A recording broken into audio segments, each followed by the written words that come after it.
हाँ जी नमस्कार, कैसन माने रहुआ सब। उम्मीद करता नहीं अच्छा हो। कब आज तनी यामिनी सिंह पर हमनी के बात करे के बा आ राजा भैया साथे बानी तो ऐसे विशेष रूप से बात कईल जरूरी बनल ह। अच्छा राजा भैया एक मिनट यामिनी सिंह के तो काल एकदम माने ना। अच्छा रात पानी पानी कर प्यार से पानी ना कर पानी झाड़ देले रहू ठीक बा होता ना। अच्छा रहुआ बताई, पवन सिंह जब कहूँ जे मेरे जीवन में गुंडाई करते रहती है। अच्छा जब पवन सिंह जब बात पूछुआ नु उनकर थूक सरक गए भैया।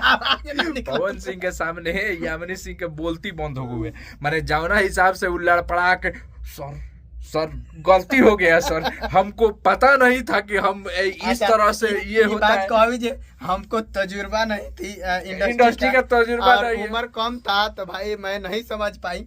लेकिन एक और बात रही नहीं बुझात की यामिनी सिंह मतलब लड़कपन में ना होला जे ऐसा लड़कपन में ना चढ़कपन में प्यार में ठीक बा। हमार धुरंधर भैया प्यार में लोग कितना पागल कर देलन, वो बोले पर मजबूर हो जाला ठीक बा। आ जैसे वो छोड़ेलन दूर हर दुआरी पर से जाए कुतवा सन दूर भागे जैसे भाग उ वाला हाल हो जाला। जैसे कि यामिनी सिंह के ले ली, अक्षरा सिंह के ले ली, हव एक जना आई रही बड़ा बड़ बन के हमारे खेसारी भगवान है। पवन सिंह कौन है उनको आज हालत खराब, सब जना के हालत खराब। अच्छा रहुआ बताइए जे तो थोड़ा सा बोलने लिया तो चलो भाई हो गई। रहुआ ई बुझाता जे कहियो अगर अनुपमा यादव ए भाई अगर केहू वीडियो देखता आ तारा लोग के प्रोग्राम चाहिए तो तू लोग अनुपमा यादव पवन सिंह के प्रोग्राम बुक करा लो तब देखल धमाल वो जा लोग तो अबे करी, लेकिन व्यवस्था हुई तबे बुक करिए लो ठीक बा। लोग तो अबे करी लेकिन पवन सिंह जाइए देखो, पवन सिंह पहले ही से लेके गए रुवन एकदम पूरा एथी तैयार करके ई लोग का जानते लोग बा पवन सिंह और भंगी है सब बात भुला गए होंगे।